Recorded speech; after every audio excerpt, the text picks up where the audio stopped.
Hello and welcome to Bible Bites Daily. Today we have reached 1 Samuel chapter 31, where we witness the tragic end of King Saul's life. Despite the somber tone of this chapter, there is a profound lesson for us to learn.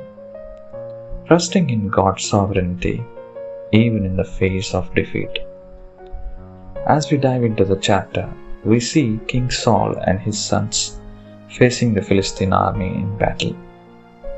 Despite Saul's desperation and fear, he chooses to take matters into his own hands rather than seeking God's guidance and trusting in his sovereignty.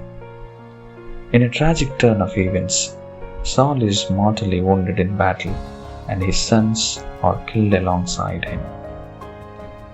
The one important lesson from this chapter is that trusting in God's sovereignty leads to true victory, while relying on our own strength leads to defeat. Throughout Saul's reign, we see his repeated failure to fully trust in God instead of seeking God's guidance and relying on his strength. Saul often relied on his own wisdom and power.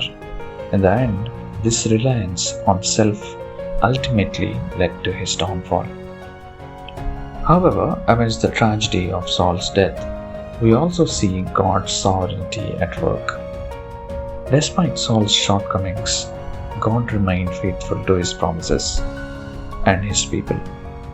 We see the stage being set for the rise of David, the man after God's own heart, who would lead Israel with wisdom and humility.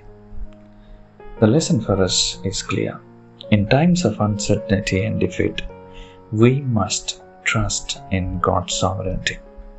Rather than relying on our own strength and understanding, we must surrender to His will and seek His guidance. When we place our trust in God, He will lead us through even the darkest of times and ultimately bring about His purposes. Thank you for joining us today. May God bless you all in abundance.